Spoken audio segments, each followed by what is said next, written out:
Hey, what's up guys, Anboni here, and I wanted to make this video to address a main issue that you guys have with Shadowpriest right now, which is being trained by melee. And I know, I get you, I've been there, I'm still there every single day.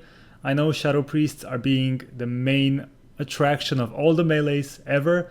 And by the way, I'm talking about arena mostly here, but this applies to everything really. And even if you don't play Shadowpriest, you know that, a lot of people play melee because they're, I'm not gonna get into that. Okay, they're OP, they're easy to play, whatever. A lot of melee prefer to go on Shadowpriests because like we have very bad mobility and we take a lot of damage. Granted, 7.1 is going to give us, actually did give us a 10% decreased physical damage taken, which does help. That doesn't change the fact that Shadowpriests are gonna be stuck with melees on them all the time, be at the mercy of their kicks and stuns, because even if Shadowpriests were a lot tankier, I mean they're tanky enough I'd say, but even if they were super tanky, you'd still want to keep someone on the Shadowpriest, because if you let the Shadowpriest free cast, they do insane damage. And that's just part of the mechanic, that's part of the game. And it's a struggle, I know, it's a struggle to get that Void Eruption, that casted Void Eruption off, get those casted Vampiric Touches, go through all the shears, kicks, stuns, reflects, spell immunities, and dispels in the game. It's very annoying. Trying to get some counter pressure, but at this point, this is Sora's game to lose. Yeah, that was a really risky dispersion of my stats in the beginning. Mame had not used any offensive cooldowns. Snut's still hovering very low at around 40% HP. Sea-Doo trying to get out as much healing as possible. Right now, Jockey's being pressured down a little bit, but Snut dips down to 10% HP, catches a huge heal. Thank goodness for Method. But Snut's still dipping so low, Sea-Doo just can't heal through this damage. But I'm here today to tell you that there is a way around it. And I'm obviously talking about Void Origins. And I gave Void Origins a solid try a couple of days ago, and I have to say I was really impressed. It's really strong, it's really reliable, and it makes you feel like you're playing in WoD with nothing but instants.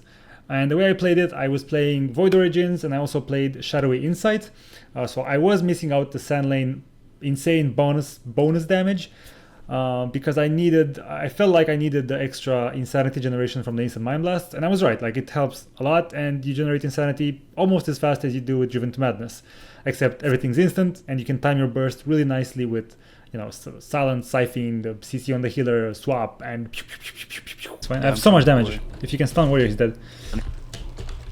He's dead. 100% dead here. Let's. If he's not dead, I'm gonna fucking kill you, man. I can't stop anything. No, he's dead for sure. I have a double silence. I mean, not double silence, but double death and a silence, and he's dead. Yay! I love PvP.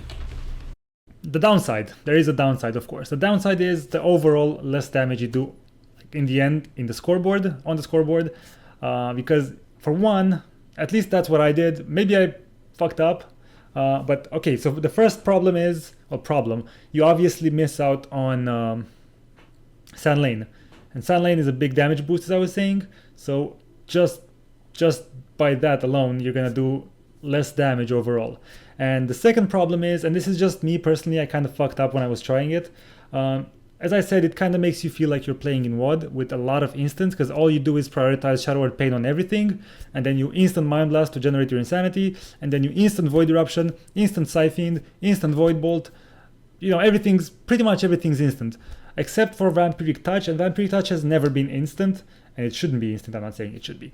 But Vampiric Touch is now your main source of damage, and the way Shadowpriests work, you have to cast Vampiric Touch on a lot of things, so you can heal yourself, because it heals for a lot, and also for you to apply pressure, because that's just how Shadowpriests work now. You can't play like in WoD.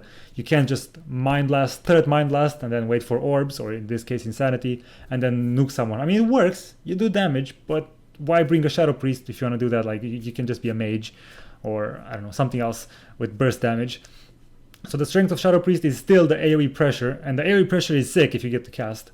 But to get back to what I was saying, my mistake was I was not playing, I wasn't VTing enough, okay? Because everything felt instant, everything was instant. I felt like I was in WoD, I felt like I didn't have to VT, but you do have to VT, and you have to prioritize VT. But if you do, then power to you. It's a great spec, it's a great way around all the kicks and all the stunts and all the, you're not at the mercy of everyone. It is a very fun spec, and it makes you feel very mobile, and everything's instant, it feels good. And I'm probably gonna play that spec a lot more from now on, especially in like if I record something like a montage or whatever, I'm gonna use that because I don't want to be at the mercy of just a cast like a VT, because right now VT is what kills things. Okay, it's VT and Shadow Pain, and that's not very fun. Like I want to. I'm sorry about my fabulous hair. You know, I just came out of the shower. I'm actually using my towel as a microphone stand. So definitely give the spec a try. It's really good. It's solid. You're gonna love it. I'm not sure if it's better than playing Sand Lane and Driven to Madness, but it's not far behind at all. Like it's a little bit behind in terms of damage. For instance, my arena partners prefer me playing Sand Lane and Driven to Madness because I do massive damage on the scoreboard, and they go, "Oh, Chuda Fat Senpai, you do so much damage. Please don't change your spec again." But I mean, you know, the struggle, man.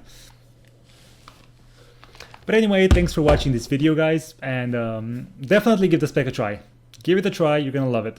I'm gonna show you two examples now. In the first one, I play Sand Lane and Driven to Madness, and in the second one, I'm playing Shadowy Insight and Void Origins, and you get to see on your own like how the spec works, a little bit of the difference. I know the comps are different, but hey, what can you do?